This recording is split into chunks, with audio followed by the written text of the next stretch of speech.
learn to cook, do things with fish, and so on and so forth. And today, for the first time, it was zucchini and spaghetti squash, and it turned out to be delicious. So I think that a lot of that comes from the whole idea of there's a nice virtual background for everybody. The whole idea is you're willing to try new things for the sake of being of service to others. In other words, it wasn't just cooking for myself. I'm not baking for myself. I bake a couple loaves of bread at a time. And I think a lot of that is just one of the practical things that comes out of feeling a sense of intimacy with Jesus Christ. Now, last week, Micah spoke about a very intimate moment, and it was this woman who came and perfumed Jesus' feet. She hadn't done that before. And she was in a room with people who were going to criticize her. I mean, people could have criticized me for the zucchini, for the squash, for the fish, for the bread, any number of things. But when you enter into a deeper prayer, the Spirit of Jesus Christ moves you out of your comfort zones and connects you with the world around you. And what she did when she anointed Jesus' feet, it was for his burial. And today we're going to talk about someone who is called to not die to an old way and live to a new way. So these women represent the church on pilgrimage, which is really what Vatican II was about. We're not the perfect society. If you don't know what Vatican II was, all the bishops met for 3-4 years, 1962 to 65, and they said, we got to renew the Catholic Church. And they said, we're not perfect, we're on a pilgrimage, and which means we're learning new things and we're supposed to grow. So for a lot of us, we have to get over a sense of being alone and feeling alone. The woman who anointed Jesus' feet did it alone, but because of her sense of intimacy with Jesus, which is represents contemplative practice, she is willing to do this because she no longer feels alone. She's existentially alone in the room, if you will. To the others, she's alone, but she doesn't feel alone. And I think this is what happens. You feel a communal sense of service when you get into this deep prayer. And I think this is the woman at the well, who is the perfume last week is for burial. The water images at the well is for new life. Water is life.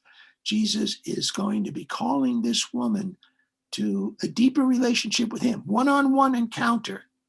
And from that, he's going to challenge her to move out of her walled world of religion and culture and to see him in a new light, and then to express that as best as she can to her world, her neighborhood. So I think this is what we're going to see.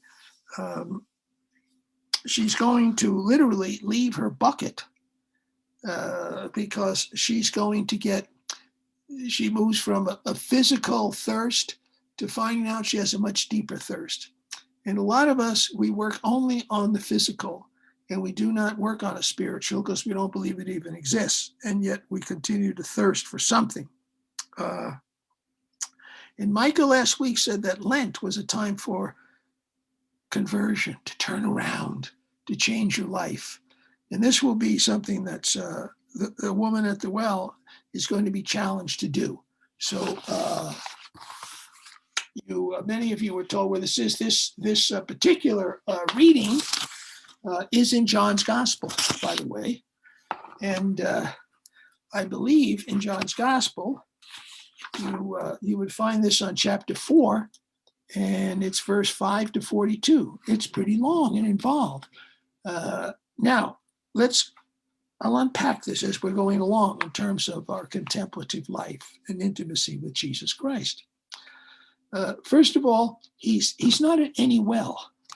And I think this is very symbolic. He's at Jacob's well. And Jacob's well has a physical place. And it's not in Jerusalem. It's not even in Judea. And to Jews, the center of life is Jerusalem. And Jerusalem is in a section of Israel called Judea. That's the center of life. There's another territory just north of them called Samaria. And they think Samaritans are just pagans because they're not as good as us. They don't follow the rules. They do their own thing. We want nothing to do with them. This presents us with the same kind of culture wars that we have now. We're right. They're terribly wrong. Let's have nothing to do with one another. So Jesus is going to, his whole way is breaking through barriers. And he's trying to break through our individual barriers. And that's the chance you take when you do when you do a deep prayer. You open yourself contemplative practice. You're opening yourself to seeing the world beyond the walls that you've built up. You don't even know are there. So Jacob's well is in Samaria. And the Samaritans think, we got it right because we got Jacob's well.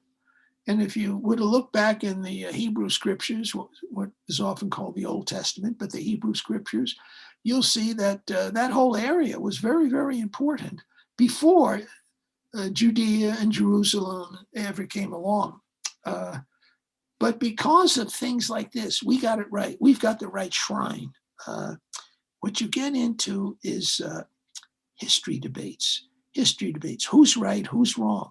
It's got nothing to do with prayer, and it all it does is make for war, separation, and so on. Now, it happens that this event takes place around noon. It says it right there in the gospel. It takes place at noon. But what else happened in John's gospel at noon? Well, if you were to go look at John's gospel towards the end, when Jesus was on trial, Pilate sits down on the judgment seat at noon.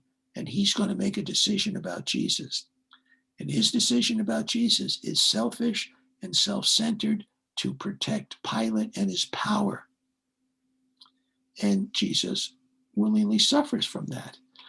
The woman now at noon is going to be asked the same kind of question to make a decision about Jesus that will change her life. And depending upon whether she's going to be selfish, self-centered, scared, all into security, power, control, and esteem. Thomas Keating calls those programs for happiness that will never make you happy. But if that's going to be her stuff, like it was Pilate's stuff, you're not going to have a relationship with Jesus, and you're just going to die a selfish, self-centered person. So he says to her, son, he says, give me a drink. I'm thirsty. The woman is not into seeing anybody. It's noon. People don't come to wells at noon for water. They come when it's morning, so they'll have water for the day, maybe evening, so they can keep it cool overnight because it's hot out. And she comes at noon because her life's a mess, as we will find out. Well, and also she didn't expect to see anybody, so she doesn't have on her Sunday best or Sabbath best or whatever best. She's just schlepping out there to get herself some water because ain't nobody else going to get it for her. She's kind of a little isolated. And he asks for a drink. When else does he ask for a drink? On the cross. He says, I thirst. He's not thirsting for water, so to speak. He is, yes, on one hand, but he's really thirsting for her in relationship such that she will discover the best of herself, not the self that she's been taught by other people. I mean, we don't come into this world full of prejudice and hate and anger and all the other stuff that goes on, and religious differences and racial differences and ethnic differences and so on and so forth. We learn those things. And so he thirsts for her to find something deeper in herself that will connect, not divide. So, well, what does she say? Well, she says what she knows, her culture, the things that separate. She says, how can you, a Jew, you're a Jew, I'm a Samaritan, I'm a woman. You don't talk to women, you're not supposed to. and so on and so forth. So she's all this divides, she's bringing up. So your life doesn't matter to me. You're a Jew. How can you, a Jew, ask me, a Samaritan, or a woman, for a drink? So she's into her culture wars, her culture differences, okay, her traditions that have done nothing but separate her from others and make her feel secure, but in a very light manner. So it just makes for wars, and it's a mess. So Jesus is trying to say to her, he's trying to, now he starts talking to her, says, if you knew, well, you don't know yet. But you see, it's a one-on-one encounter. You just because you say, I'm going to have a one-on-one encounter with Jesus Christ, that doesn't make you a contemplative. I mean, it's a rough going, because you're starting from where you are, and the growth is going to be very slow. So eventually people will have said things to you, and the aha moment comes. I mean, people will go to a conference to listen to Thomas Keating talk and say, and then 3 years later they'll say, oh, now I get it. Well, what were they doing for those 3 years? Practicing a contemplative practice, probably century prayer, if they were listening to Thomas Keating. It takes time. But Jesus is still making the presentation so that when the aha moment comes, she'll make sense of what has been said. So he's saying to her, if you knew the gift of God, see, in other words, the encounter with him is a gift. She's coming to the well not to meet Jesus. He came to the well to meet her. So he's giving himself freely to her. And he's thirsty, as was Jesus on the cross, giving himself freely to us. He said, you would have asked him for living water. In other words, if you knew the depths of the relationship that's available to you, you would be saying, God, give me of yourself. I surrender myself to you. I let go and let God, which is what deep prayer is all about. You stop talking, you stop paying attention to your thoughts, all this culture stuff, and all your wants, and so on and so forth. And so he said, you'd be asking for living water. And as I recall, when the lance went into Jesus' side on the cross, in John's gospel, by the way, so these images are going back and forth, it was water as well as blood that poured out. It was the living water of someone who had surrendered his life for us. That's the question to her. Not posed directly, but it's the question to all of us. At what point will you finally surrender to letting me take over your prayer, such that you're open to whatever I'm going to show you in this prayer, and trust that it will change your life such that you'll begin to live differently with people around you and some people not around you. So she goes on because she's not ready. See, it's all this thing. You don't have a bucket. She stays on the level of physical water. Sir, you don't have a bucket. The cistern is deep. And so where are you going to get this living water? So she's kicking him around a little bit, right? Kicking him around. She's trying to show him, I'll show you. Isn't that what we do to some people who are trying to tell us something of themselves that we don't want to listen to it? We ridicule in whatever fashion. So she's not ready. She says, are you greater than our father Jacob? Hey, we got the top rung here. Jacob, he's one of the three major patriarchs, Abraham, Jacob, Isaac. She says, we got the best. Her religion is secure, better than. So what's that taking her? And Jesus simply says, you're going to drink the water from the bucket. You're just still going to be thirsty. He says, my water, you'll never thirst, because I'll fill you up in ways you don't even know. It's the deep well of prayer. It's not the baptism water that for many people ends up making them a member of, well, a Christian religion for that matter. And they don't get very far beyond membership, except they get culturally locked in to my religion's the best, or we're the best. So now the woman, she's see, the encounter is continuing. Jesus doesn't give up on us simply because we give him some lip and simply because we try to one up on him. He's not giving up on us. I mean, you can go into the Psalms and see people complaining to God, why don't you help us? And God never dumps them. In other words, God loves us and puts up with us and puts up with our honesty. If we're upset, we're upset. So she says, sir, okay, you got special water? Give me this water so I may not be thirsty. I have to keep coming to this well to draw water. So it's still self-centeredness. What it says to me, you're looking for a religion that makes your life easier. You just want a religion that makes your life a little easier. And I'm sorry, but contemplative prayer in a sense, it's not going to be the same easy, if you will, the same ease in which nothing's new. It's going to challenge you. I mean, when I was there at the stove and the oven today, looking at this zucchini and this spaghetti squash, saying to myself, oh boy, I got somebody told me to do this. Rocio, who's a real good cook, said at our monastery, he said, do this, do that. I said, well, I'll try it. I don't know. I forgot half of what she said. But I said, I'm going to do it. I'm going to do it. I didn't back off. And I think courage to change according to God's will comes with deep prayer. And it'll show up in practical ways, be it zucchini, spaghetti squash, or just talking to somebody that you would never have talked to before, crossing over, if you will.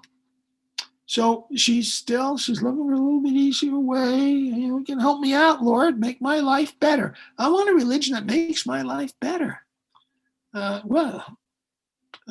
Jesus on the cross, that doesn't look good. So he says to her now, he's going to push her a little bit, okay? See? Because she hasn't walked away. Notice she hasn't walked away. So now he's going to up the stakes. He says, when'd you get your husband?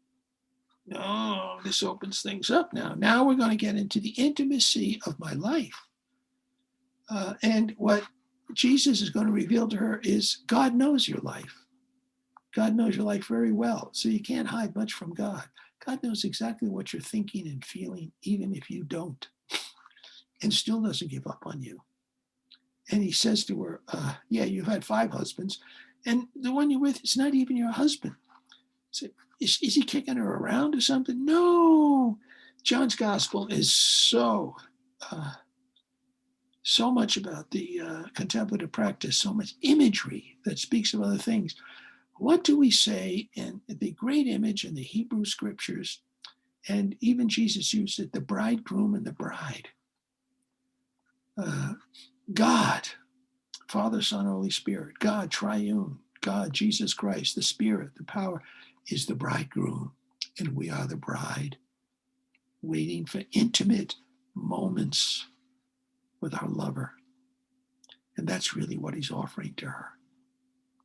In other words, she's free. What he's saying to you is, you are free to have intimate, contemplative moments with me, the power of God and the Spirit, in flesh, here in front of you. But it goes much beyond flesh. It's going into the deep spiritual realm of contemplative prayer is really what it's about. That intimacy, the intimacy of soul, if you will. And what she's looking at is, her life's a mess. It's like a COVID time. COVID time, you're trying to figure out how to get through the day, and you can't fix it. You just can't fix it. It's been through 5 husbands. It's still not working. Her security program's not happening.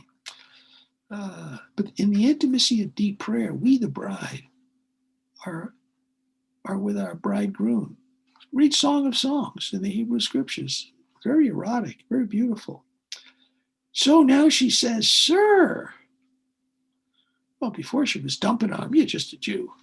Sir, what is this? A little bit of respect is coming out. A sense of, I'm in a presence I take my hat off to. She says, sir, I see you are a prophet. Well, because we saw he's much more than the prophet. Well, before he was nothing but a pain in the neck.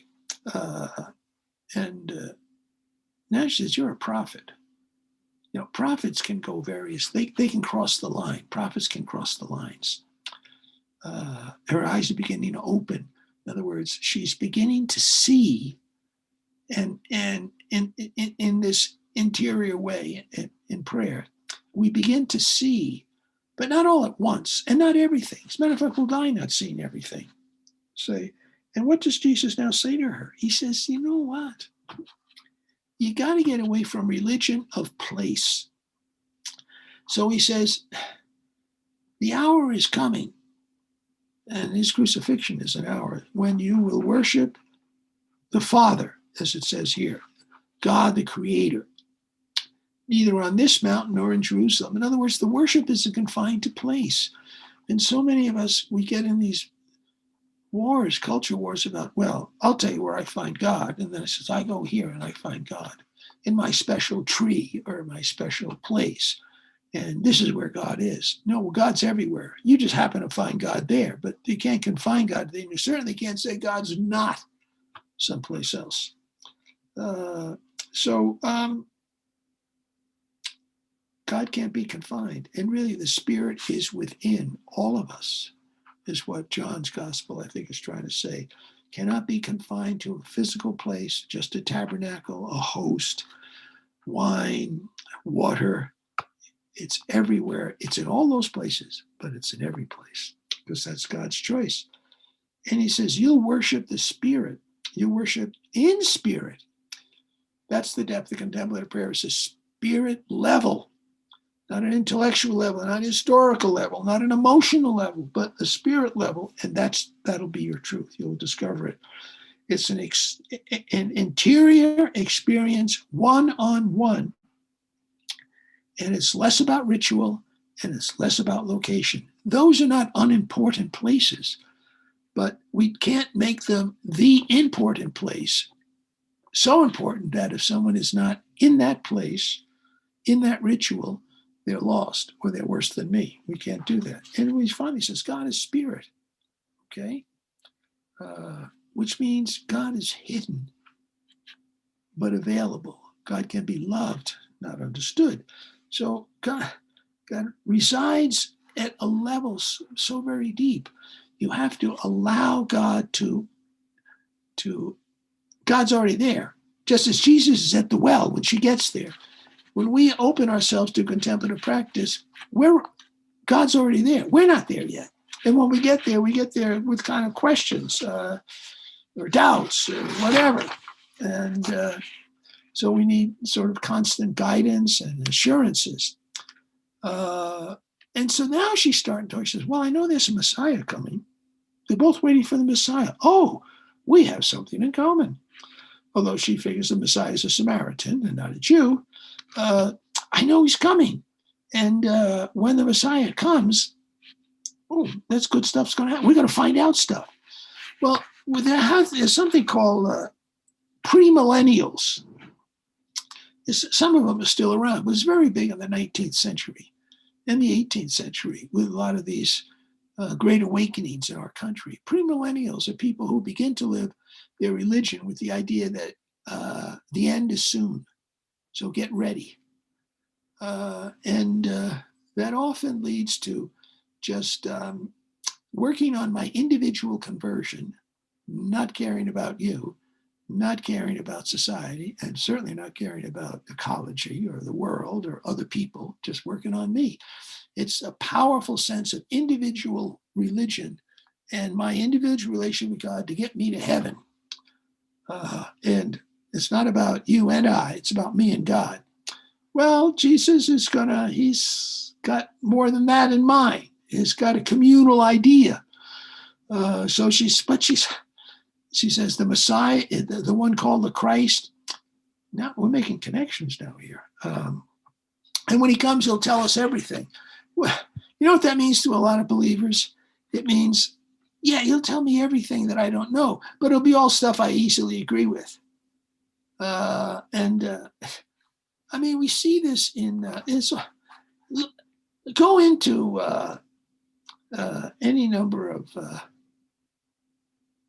environments that have things, pictures, images, statues, holy cards, whatever, and look at the face and the dress and ask yourself, who does it look like? And most likely, it looks like the same people who come to that place. And so Mary's going to look like a Japanese in Japan because they're just more comfortable with people who look like them, just as we are. And as Jesus was a Jew living in the Middle East, I doubt he looks like hardly any of our holy card pictures, but that's just me. So we got to be careful when we say, do you really want to know everything? Because what you might find out is most of what you think is wrong. Who knows? So we have to be careful when we say he'll tell us everything. They say, are you open to everything?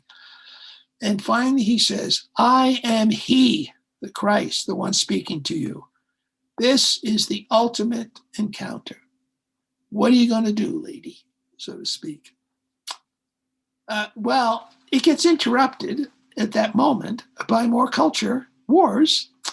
The disciples come along. They're not transformed by any means. Remember, these guys were all going to disappoint Jesus. And they're amazed he's talking to a woman. In our culture, we don't do that. Amazed that he's talking to a Samaritan. We don't do that. But they don't ask him anything. We're kind of uncomfortable with the boss doing what he's doing. It doesn't seem right, but we don't have the guts to challenge him. Because if they asked him, maybe he'd tell them. But maybe they're not ready for the answer. So they don't want to ask the question. That's what happens a lot. I don't want to practice contemplative prayer because I don't want to change my life. I'd rather just be in a secure religion, and that's it. That's enough for me. So, what does the woman do? Well, they're all wondering if Jesus ate something. They're back. They're just not. They're not there. It'd be as if you were sitting in a contemplative practice in a chair with your eyes closed. And some of your friends walked in, they looked and said, what is she doing? But they don't want to ask you. Well, I don't bother you. But looks weird. Well, sure, because they're not there. They're not where you are. So when people say, why do you practice centering prayer, contemplative practice? You can try to tell them, and they're just going, they don't know. And if they do know, that's good. Then you have someone to walk the path with you. But the woman, what does she do? Well, now she's not going to let their cultural inadequacies affect her anymore because she's had the one-on-one. The one who I'm talking to you, is the Christ. And she says, whoops. I'm getting more open. You're more than a prophet. So what does she do? She gets some guts to do something she hasn't done before. Remember, this is a woman with 5 husbands. The person she was not her husband. She's probably not high up on the social rung of her little village. And people would just as soon not notice that she's alive, which is probably why she's alone getting the water. People just don't want to be around her. She leaves a water jar because she's got a thirst, a deeper thirst. The encounter with Jesus broke through that level of physical thirst. In other words, contemplative breaks through and brings you to deeper levels. It quenches a deeper thirst. And when it happens, you do things courageously you didn't do before. She goes back to town and she says, come see. She's inviting people to come have this encounter, which I think is what we're about. I mean, it's different from saying, why don't you become a Catholic or a Lutheran or a Presbyterian or a Buddhist? What is that going to make you feel better because they joined your group? I'd rather say to people, I've had an encounter with something of the spiritual world. I could say what I think it is for me. I said, to me, it's Jesus Christ and the power of the Spirit, but it's something very deep. It's beyond words. And if you're interested, I'll tell you what you might be able to do.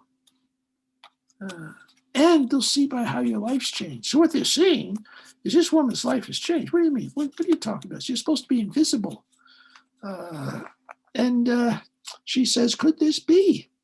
Could it be the Christ? She is being opened up. So now she's going to continue. Could this be the Christ? What is this that's going on in me? This new insight. And then she's sharing it with somebody. She's not saying this is. She's speaking from where she is, her honesty. This will come out. You'll be honest. You don't have to have answers to make yourself feel so secure in your religion. You're honest. I'm not sure, but this could be. Why don't you come see yourself? Invite. Maybe if you come to where I was, you might have the same experience. Could this possibly be the Christ? Why don't you come out and see? He's at a well with living water. And Jesus, meanwhile, is telling his disciples, I have food of which you know that. He's trying to share the Spirit. I have food. I have the contemplative life. I have an intimacy with God, who in these Gospels is called Father. You can call God whatever you want, as long as the intimacy is there.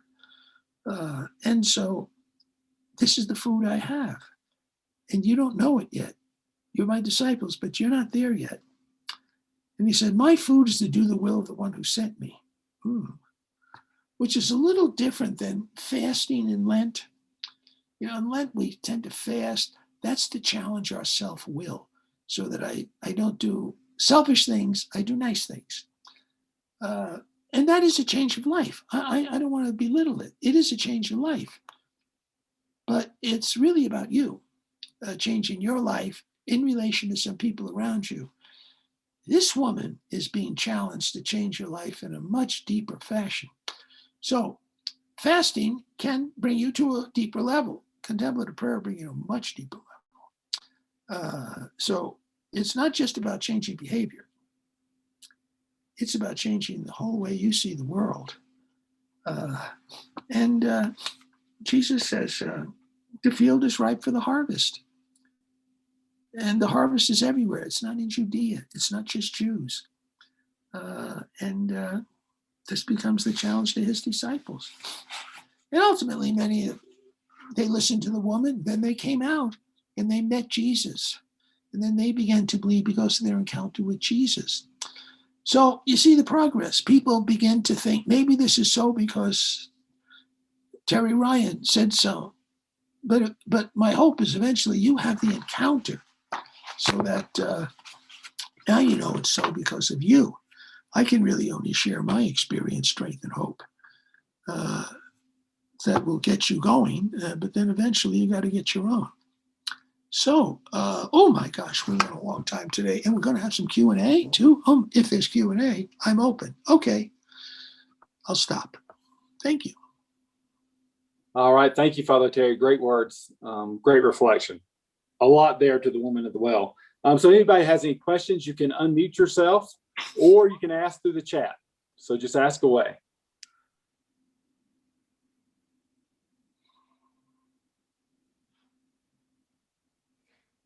Thank you, Father Terry.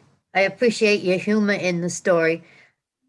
I appreciate your humor in the story, how you give it to us just very plain and as it is. That's it.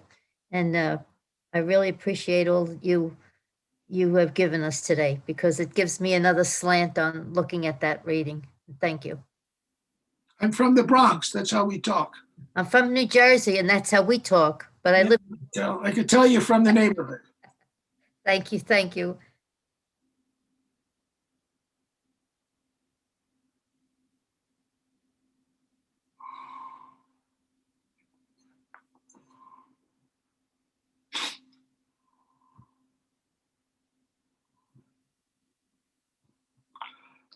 Oh, Chris, why don't you tell them about this book that by G.R. Keller that you discovered that's in our bookstore? We do have a question. I will share that, but I have a question. Can you share from a personal story with the woman at the well, you being involved in that? Is there something recent that you can share with us? Maybe it's your Lent journey this year where you connected with Jesus at the well.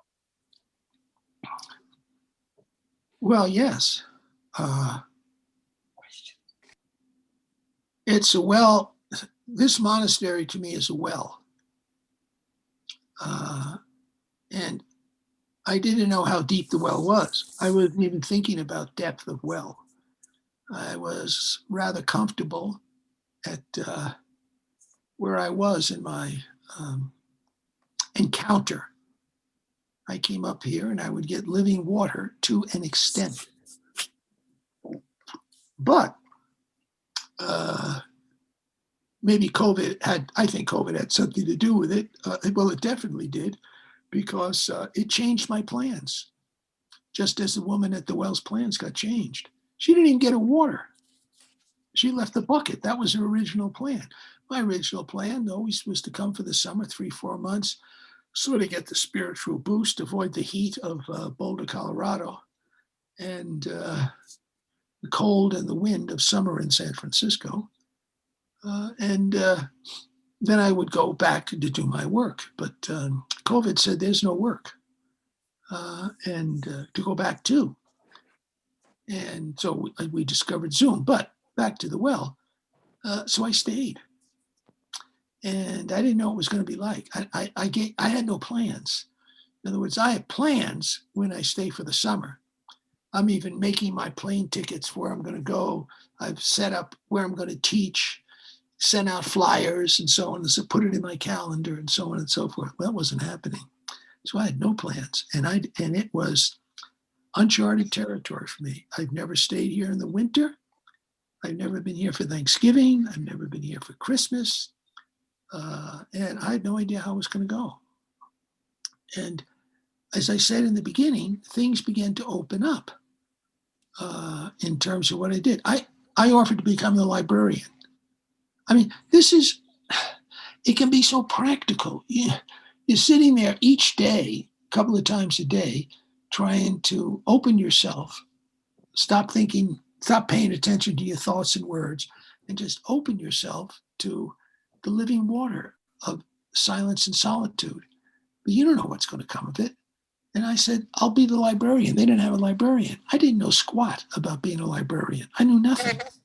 And there's a lot to learn. It's not easy. And I had to take time out to learn it, which means I had to take time out to learn it instead of doing what I usually do during the summer. So I'm sitting there in front of a computer in the library talking to somebody on phones or on the computer, trying to learn lessons and figure this stuff out and so on and so forth. And I didn't come here saying I'd be the librarian. They didn't have a librarian. I thought, hey, I'm going to stay here. Why don't I offer to be a librarian? And that's how it comes. You don't have to know where it comes from. It comes from, I think it comes from God, the Holy Spirit. But what it said to the monks here is this guy is not just a summertime Paulist. He's committing himself. Because the abbot asked me right after I said, well, about 10 minutes later, he comes up to me again and said, how long are you staying? And I said, I don't have any plans. Okay. And they began to treat me in a different fashion as I entered into these new waters, librarian, then cooking meals. I had learned to bake bread, but not all the different breads, pumpernickels and rye breads and so on and so forth that I began to do. And I think that's just the practical way that it happens. And then I think I discovered Zoom. I didn't come here to discover it. I never knew what Zoom was. I just assumed, well, I'm not going to be doing much teaching. And then this all opens up and I say, wow, oh God, I don't even have to get on an airplane. I don't have to go to an airport. I just sit here and talk to my face and people show up and they don't have to go anywhere and so on and so forth. So all these things, I think, just showed me the well is deep. And where's it going to go? The well is deeper. I don't know how much deeper it's going to go. People say to me, what are you going to do next? Like, I don't know. I'm not making plans what I'm going to do next. I don't know. And people say, when are you going to come back to? I don't know. I just have to wait and see. I mean, it unfolds. It's easy now because COVID says don't go anywhere. later on, we'll see. This could be, a major stop for me, if you will. And of course, the Paulist fathers could say, hey, we want you to do something. But also, it's a long answer. I'm living at a monastery. I'm part of the Paulist fathers, and we're all over the country and so on and so forth. And we decided in this COVID time, not me, but the headquarters in New York said, we're going to put on a national retreat on Zoom and YouTube and so on and so forth. And we're very professional in New York with media. Okay. I mean, I hear that, yeah, fine. I think that's a good idea. What do I know? And they said, to me, they wanted me to give a talk. And they only asked one other Paulist to give a talk. I don't know where that came from, because I'm not central in the community, believe me. I don't know where that came from, and I don't need to know where it came from. So I gave my my talk, which was from my heart and of my life, and that was it. There's a long answer. Okay, from Nina M to everyone. What is it? Read that question to me, Chris. Sure. And now I've got two more questions after this. Father Terry, did you begin practicing prayer when you got to the monastery? Was I practicing? Of course I was. I've been practicing this prayer I've been practicing a contemplative practice before I even knew it was a contemplative practice. I'll tell you when it really started. When I was a little boy in the Bronx, St. Francis of Rome Church. The churches at that time were always open, at least always when I was around. I wasn't around at midnight. I was a kid. I was in bed. But always during the day, those churches were open. And I'd go in sometimes and I'd just sit there. First of all, it was cool in the summer. And I just sit there and I was not bored. Yes, me too. I wasn't trying to think of anything. I was just sitting there. And my sense, of course, as a good Catholic boy was God was there. He's in the tabernacle, the host, Jesus Christ. And there were statues around, but it wasn't as if I went up and ran up to statues and said prayers or anything like that. I just would sit there in the pew. Nobody else was around. I just sit there and I was fine. I didn't realize till years later that there was this invitation. Terry, you're alone, but you're not. Enjoy me, is kind of what God is saying. And then later, I started finding myself wanting to read books, of which there were not many in English, on solitude, silence. I see that word in the title. I said, ooh, I was attracted to it. And I remember guys saying when I was in the novitiate, one guy said, I noticed, he didn't say it that year, but we've been ordained for years together. And he says, I noticed you used to go in the chapel and just sit there. I didn't think it was a big deal, except nobody else was doing it, was, I think, what he was saying. That was just something I was doing. But I didn't have a formal practice. There was no Thomas Keating. There was no centering prayer. There was no do it this way. And when you read most of the mystics, very few of whom will give you a method. They'll tell you what happened to them, but they won't tell you how they pray. They don't bother with methods. That's why you had to have people like Thomas Keating coming along and John Domain with his approach and so on, because we're looking for methodology. Next question. Yeah. So Father Terry, somebody else asked before that actually, but it's a good follow-up to this. Can you tell us how you first became involved with St. Benedict's Monastery? Yes. I was living in Boulder. I was sent to Boulder in 1980 to be an associate on the staff at our parish. It was a campus ministry parish. I don't know anything about campus ministry, but what the heck. But I had been interested in Buddhism, and I already started to teach something about contemplative prayer in Houston, which was my first place. So I was teaching early on. And I look back and say, I knew nothing, but my ego got me going, or the spirit got me going through my ego, any case. So I get there, and there's this Boulder at the time. They're very eclectic about religions. There was a Hindu ashram down the street, I think now it's a fraternity house, a sorority house. And then there was this place called Naropa, which was Tibetan Buddhism. And Trungpa Rinpoche, I think, as guy started it, was around. And in any case, they had what was called a Buddhist Christian dialogue every summer in June. So my first summer there, I guess, I came in 80, so 81, I sign up.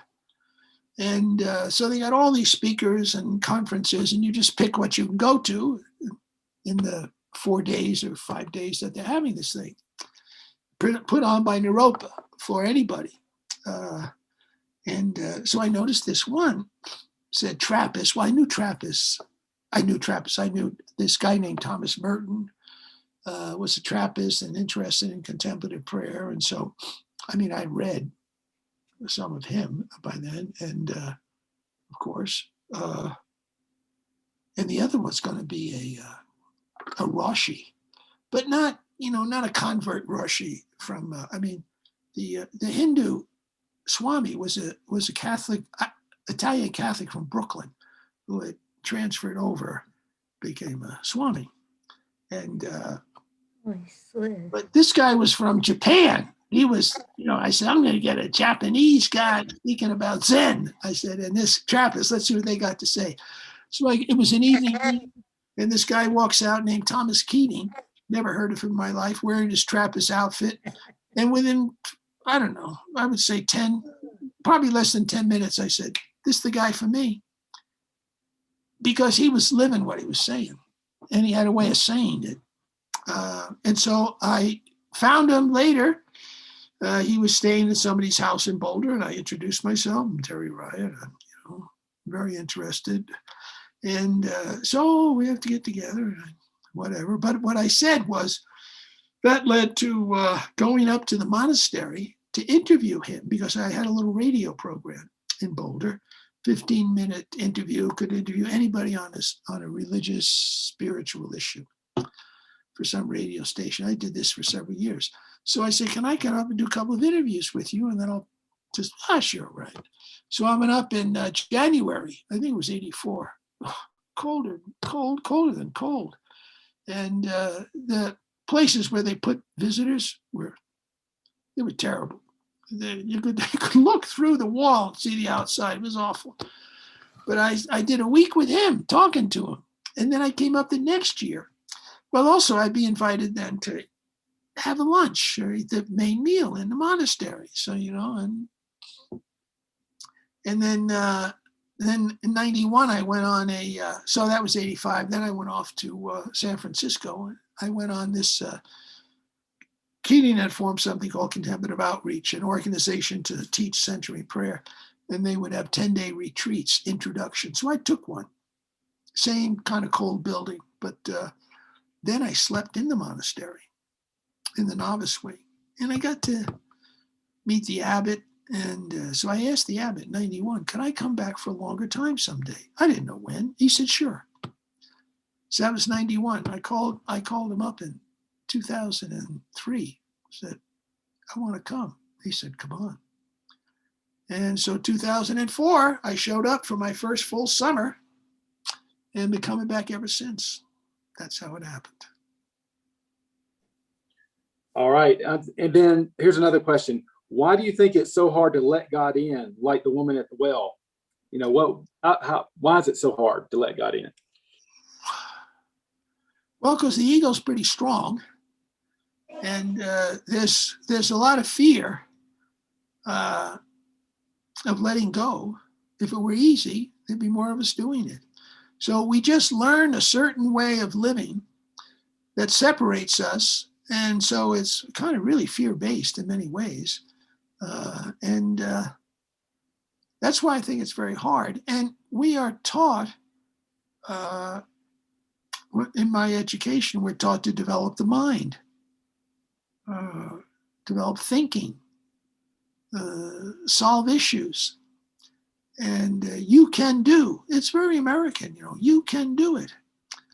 And to be told you cannot do this, but it can be done with you if you let go, is just a whole different way of functioning.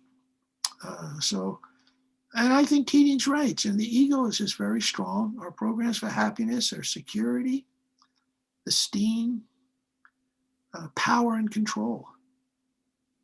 And we're taught that those are important things.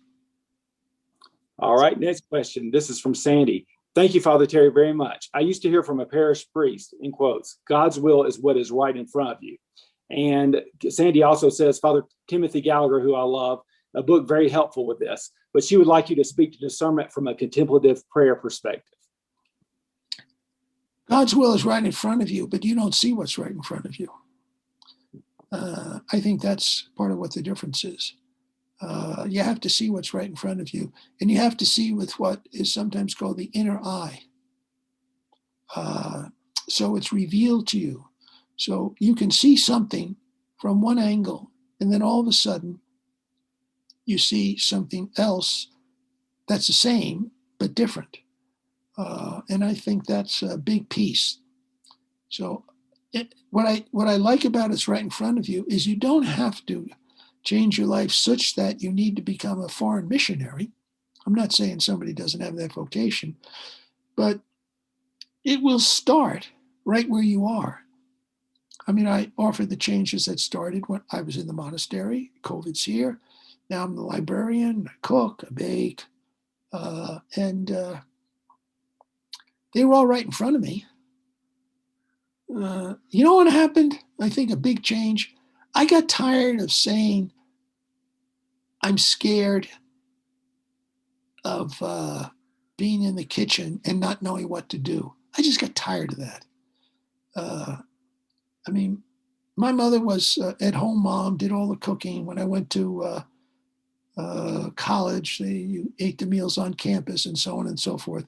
And I remember when I was a bachelor living in Chicago, and I didn't eat right. I could have.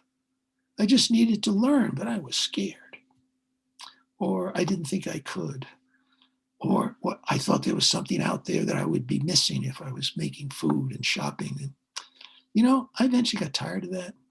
I got tired of sitting around waiting for someone else to take care of me. And I said, I'm going to learn to cook. And it started small. My sister and I, Jane, my youngest sister, I have another sister, Elizabeth, in Florida. But Jane lived in California, and I spent a lot of time in California. We started going on Jane and I, on a holiday, a week-long holiday to a place called Sea Ranch in Northern California. And we would cook our own meals. And I remember early on, she did most of the cooking. And I said, I'm going to learn to do this stuff. And I did. And I think I really started with her. You know, you just get sick and tired of being sick and tired and narrow-minded and frightened of something. You say, oh, I'm going to do this. I think contemplative prayer helps. And Father Terry, I just want to comment on that because Rocio and I have seen you when you came to the monastery, and what you said the first year talk today really hit me. It says, and this is what you've done at the monastery, I think just kind of being here for a while, is the Holy Spirit moves us out of our comfort zone, but gradually takes us to a communal sense of service. And I think that's what your life's been, you know, through this monastery or whatever, and I can see changes. That's conversion. That's what Father Micah called last week conversion. So I think that's very powerful. Thank you. And I think it's almost an hour. Oh my gosh. Yes. I think that's a good place to end. Thank you everybody for joining. I had several people ask for when the recording was going to be out last week. So I will tell you, I will try to get it up by tomorrow morning. Sometimes converting from Zoom to YouTube is a little difficult, but it will be up by tomorrow morning. So this recording will be. Where will they find it? It'll be on snowmassbookstore.com, or if you subscribe to our YouTube channel, it'll be on the YouTube channel. Okay, snowmanbookstore.com. You can listen in. Okay. Thank you all for coming. And Father Micah next week. And then I think I got one more time, or is Lent over? No, you got one more time. You're teaching on the 24th. Okie dokie. Take care. Oh, book. You were going to talk about a book. The book is by a fellow named G.R. Keller, Episcopal priest. Well, look him up, see what he's written. Yes, David G.R. Keller, he has a book called Lord, Teach Us to Pray, 100 Daily Reflections on Jesus' Life of Prayer, but he has a really interesting perspective from our desert fathers and mothers. He has another book called Wisdom on that. But the book about prayer is really good. Lord, teach us to pray. And it's just a very, very good writer, but also really in touch with his spiritual insights. So that's the book. Thank y'all. Bye-bye.